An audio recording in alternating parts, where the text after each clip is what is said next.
بسم اللہ الصلاۃ والسلام علی رسول اللہ السلام علیکم ورحمۃ اللہ۔ محترم انجینئر محمد علی مرزا کا ایک ویڈیو کلپ پاکستان کی شاہراہ کشمیر کے حوالے سے پچھلی ایک ویڈیو میں ان کے بیان کو اپریشیٹ کیا گیا اور ان کی یہ کوشش جاگو اور جگاؤ کے حوالے سے بہت زیادہ قابل تحسین ہے۔ یہ کلپ 35 منٹس اور 48 سیکنڈ کا ہے۔ یہ جو کلپ ہے پاکستان کی شاہراہ کشمیر، اس کلپ کے 26 منٹ پر انہوں نے ایک حدیث کا حوالہ دیا ہے جو کہ جامع ترمذی کی حدیث 1580 ہے۔ آئیے پہلے وہ کلپ دیکھتے ہیں جو کہ 1 منٹ اور 18 سیکنڈ کا ہے اور جس میں انہوں نے اس حدیث کے حوالے سے بات کی ہے، اور پھر اسی حدیث کے حوالے سے اور جو انہوں نے بیان کیا ہے اس حوالے سے مزید بات کریں گے۔ آئیے پہلے وہ 1 منٹ اور 18 سیکنڈ کا کلپ سنتے ہیں۔ اسی آیت کے کانٹیکسٹ میں جامع ترمذی میں ایک حدیث ہے سورۃ الانفال کی اس آیت کے کانٹیکسٹ میں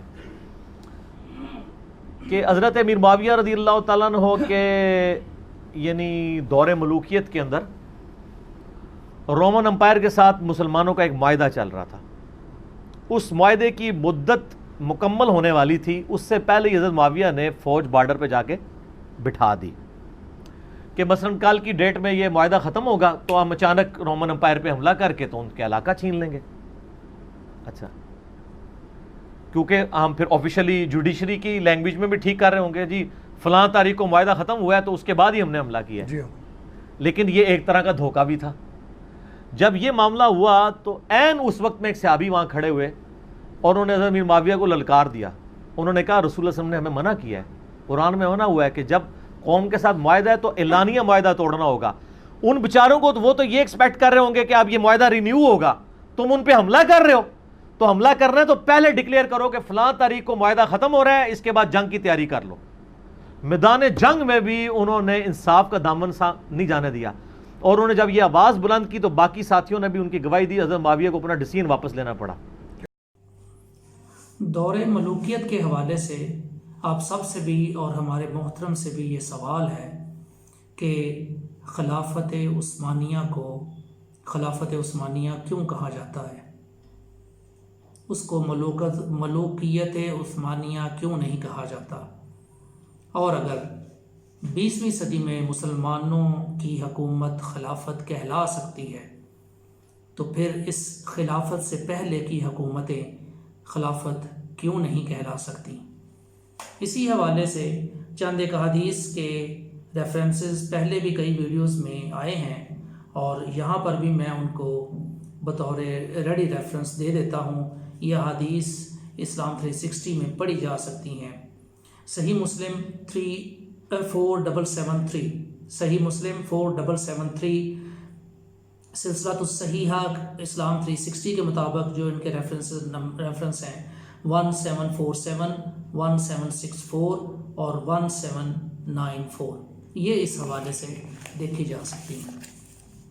اب آتے ہیں جامع ترمذی کی حدیث 1580 کی طرف، اور اسلام 360 سے آپ یہ ترجمہ دیکھ سکتے ہیں، اور یہی حدیث مسند احمد 5138 اسلام 360 کے مطابق اس کا نمبر ہے، سنن نبی داؤد 2759، سلسلۃ الصحیحہ اسلام 360 کے مطابق نمبر 1694، اور مشکات المصابی 3980 میں بھی آئی ہے۔ اب چونکہ حوالہ جو ہے وہ جامع ترمذی کا ہے اس لیے اسی کا ترجمہ پڑھ رہا ہوں، فرق آپ خود سے دیکھ سکتے ہیں۔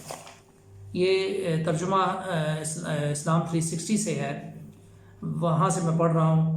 معاویہ رضی اللہ تعالیٰ عنہ اور اہل روم کے درمیان کچھ مدت تک کے لیے، یہ کچھ مدت تک کے لیے بریکٹ میں ہے، عہد و پیمان تھا۔ معاویہ رضی اللہ تعالیٰ عنہ نے ان کے شہروں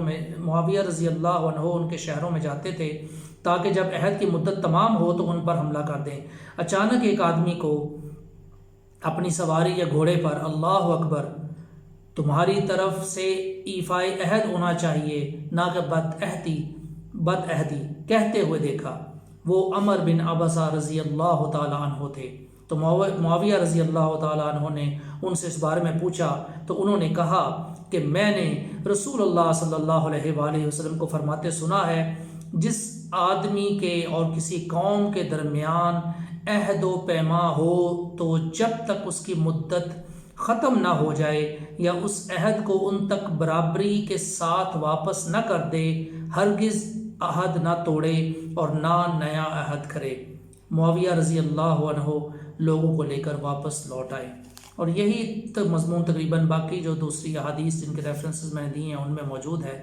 اور جو آخری فقرہ ہمارے محترم نے کہا کہ مجبوراً ان کو واپس لوٹنا پڑا، تو یہاں تو انہوں نے یعنی حضرت معاویہ رضی اللہ تعالیٰ عنہ نے حدیث رسول سن کر اطاعت کی۔ ہمیں تو اس حدیث سے یہی ایک نظر آتا ہے، آپ بھی یہاں پر ان حدیث کو دیکھ سکتے ہیں اور آپ کو بھی بالکل یہی محسوس ہوگا کہ حضرت معاویہ رضی اللہ تعالیٰ عنہ نے حدیث سن کر اطاعت کی اور واپس آ گئے۔ یہ جو اس 1 منٹ 18 سیکنڈ کے کلپ میں اس حدیث کے حوالے سے جس طرح حضرت معاویہ رضی اللہ تعالیٰ عنہ کے حوالے سے بات کو تھوڑا سا اور انداز میں پیش کرنے کی ایک کوشش کی گئی ہے، اس کے حوالے سے بہرحال آپ اس کو خود سے دیکھ سکتے ہیں، اور یہ کسی بھی طرح سے مناسب نہیں ہے کہ احادیث کے میں سے جو نکلتا ہو اس کی بجائے کوئی اور چیز جو ہے وہ پیش کی جائے۔ جزاک اللہ خیرہ۔ السلام علیکم ورحمۃ اللہ۔